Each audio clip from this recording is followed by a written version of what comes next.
We have a baller in the house. London Brown is here with hat on and all. I know, we love the hat. Just complimenting them on the hat. Thank you. Love it. Thank you for coming back. We got the honor of interviewing you a couple months ago, and so much has happened in your life since. Tell us about everything that's been going on. I think since the last time, I just still been continuing to be on the road, doing stand-up, and I had a film, an independent project that has been going around in film festivals, and it's been doing well, getting some energy behind that. And I just finished another film. What's the name of the film? The film that has been going around is Asia A.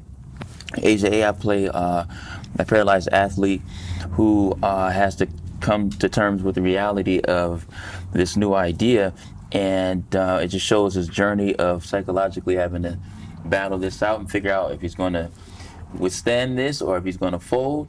And it's a very dramatic piece, unlike Ballers. A lot of emotions, tears, and that took a lot of physical work because I'm so used to, obviously moving. So to learn how to move in the way that the character would need it to, which would be paralyzed from the waist down, that took a lot of work.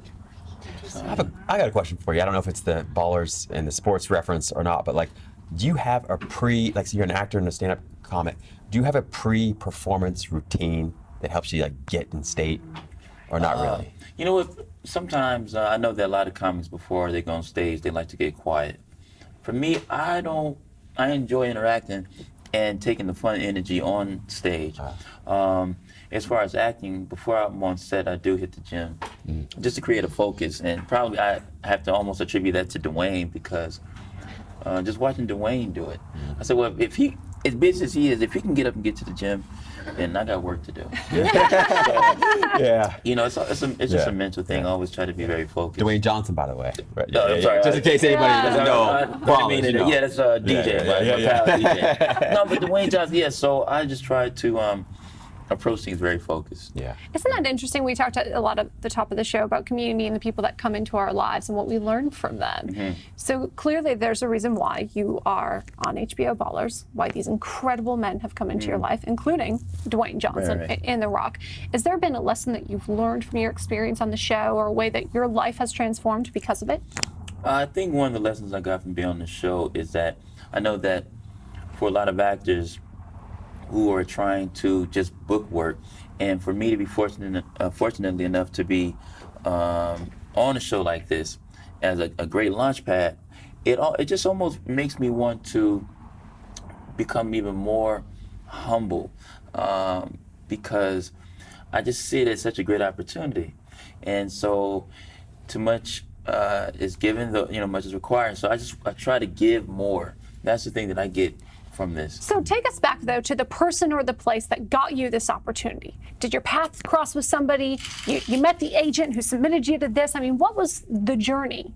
I was, at the time, working as a choreographer, and I was really hoarse this particular week, doing something for the convention center. And then I got a call from a veteran comedian and writer. He says, yo, have you auditioned for Ballers? And I said, no. He said, well, they're looking for you. And he sent over, my information to them. I went in and auditioned with a torn vocal cord from yelling that whole week.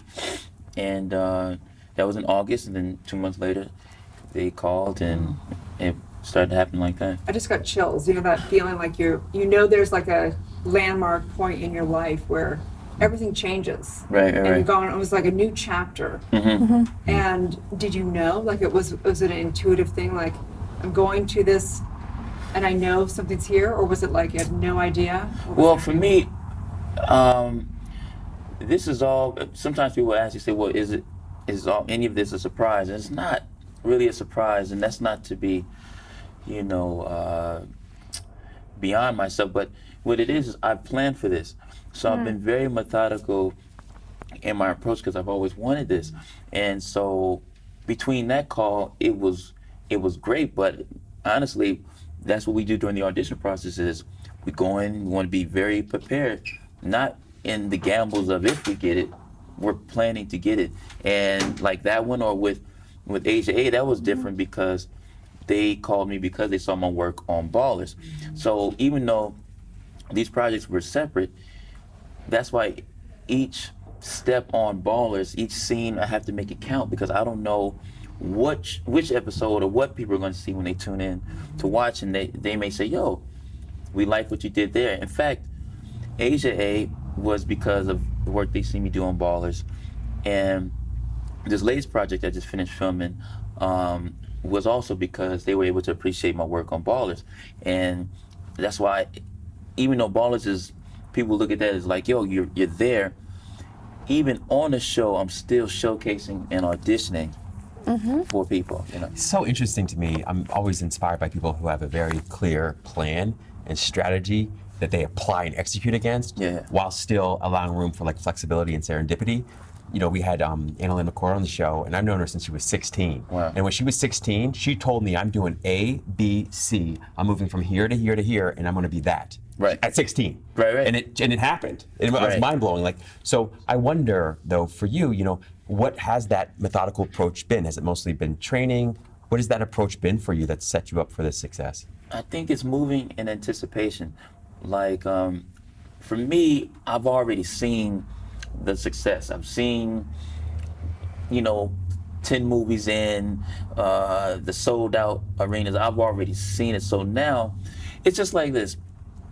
If I told you, I say, yo, man, I got the house that you wanted, the 2-car, 3-car garage, the boat, whatever it is, say, yo, you got it.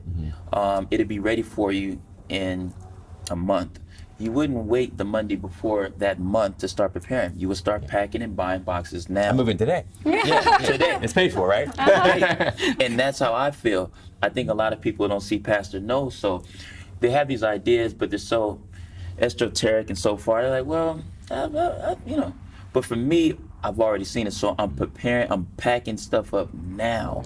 And so when the time, you know, that's what makes this idea of faith so special, because people can't see what isn't tangible yet. And that's what I think separates people, to say, you know what, I don't see it, but I know it's there. Let's go this way. Not even to get all deep, but this is what childlike faith is. When children or your nephews, they ask you, say, yo, I want whatever the new toy is for Christmas. They don't concern themselves with how you're gonna get it, where the money's coming from. All they say is, I want this. Come Christmas, they expect that. And I take that same idea. I want it now. That's it. It's so fascinating to me because, and I think that's what makes you such a phenomenal actor as well, is that you're able to step into this state and into this role and embody it fully without questioning.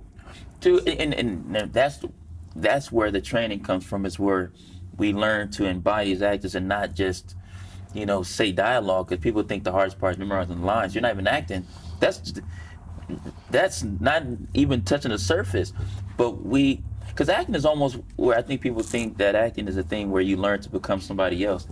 But acting, like any art, you really get in touch with you. You're bringing you to it. So as far, I mean, it's so interesting because people think it's far, but it's really any true artist that we may like, singer, painter, dancer, whatever. You understand that they write the song lyrics from real experiences and they pull them from real stuff. And that's what we connect to when we watch them. We're like, why am I crying? Because they believe it. Wow. So keeping the faith, is it through prayer? Is it through that visioning? Is it through reading scripture? How is it that you stay in your faith so clear, so strong? I think it's a little bit of all of that. It's having the right people around you. People who believe in you more than you do. That's really encouraging, because there are times where, as an actor, you hear so many no's. That's why you have to make sure you're doing the thing that you love to do, because if not, you'll lose inspiration and you'll start to give up, you start to doubt yourself. But I say to every audition that I get a no from, I just take it as an acting class. I say, I know something's coming. So just keep learning to break these scripts down. And I have people around me say, yo, London, you're good. I know that we have these stars out there, but they haven't seen you yet. And you need people in your corner, because if not, man, it gets really discouraging. It does. You know. Absolutely. But when the breakthrough happens, it makes you appreciate it, because you know you've been tried and true through the process, and you're sharpened.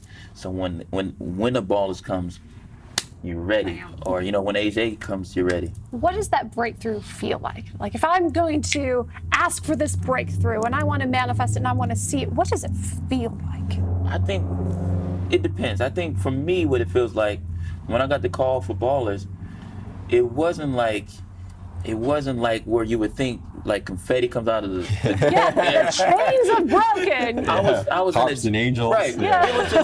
It was real subtle. The producer called me and he said, "Yo, you want to move to, Miami, whatever it was?" I said, "Yeah." And I was just it feels like peace. That's everything. That's what it really feels and like. that's everything right there. And I think that's something we overlook a lot. And, that's one of the things I love that Abraham Hicks said. They said, you always think that big break is going to feel like this super exciting thing. And it might, but mostly, if you're in full faith, it just feels like the natural, logical next step. It just feels That's what it feels like. It's just the most natural thing in the world, like walking to the grocery store. It's not. It's that. Yeah. At least for me, it's peace because, one, you're in tune. All right, an example. I speak in analogies. But let's just say you have a line, right? You have a line. And on this line are all the things that you're supposed to have and the things that you want. They're on the line. What we have to do is have enough focus to not get distracted by all these other things that are off the line. What happens is people, I think, when they get on the line, they're like, people outside are like, yo, all these things are just coming to you so quickly. They've already been there. But I think it's us who have, take a side job doing this because it's scary because the road, now, granted, the road is going through storm, tornadoes, hurricanes. Yeah. But we decided And it's a tightrope, so you're walking it. So most of us, instead of taking that drive through, we say, well, let me just go hang out in this wonderful city called Miami where the sun is always warm. We don't want to go up to New York, go to Chicago, St. Louis, and cut across because it's cold, because it's windy and everything else. But I think that, if we're in line, then, like you say, it's natural that the things that we're supposed to have It's them. about like living our truth or getting in the flow. You have to be there, and you're clearly in the zone. You're in the flow, and the world is recognizing that. So thank you for living your truth. I'm trying. Thank you for being. I am. I shouldn't say I'm and trying. it's very inspiring. I've been getting chills the entire time because I know I'm just listening to truth. When I hear truth, the chills come through. So that's Come my on. Shiver test, Thank shiver you. test, so yeah. much. Oh, thank you. London Brown. Thank you so Tell much. everyone where they can find and follow your journey. Yes, I'm at Real London Brown, or I'll be in a city near you on this comedy tour. So I'll connect with you guys there. So What's up? Thank So you. excited. Stay tuned. We'll be right back.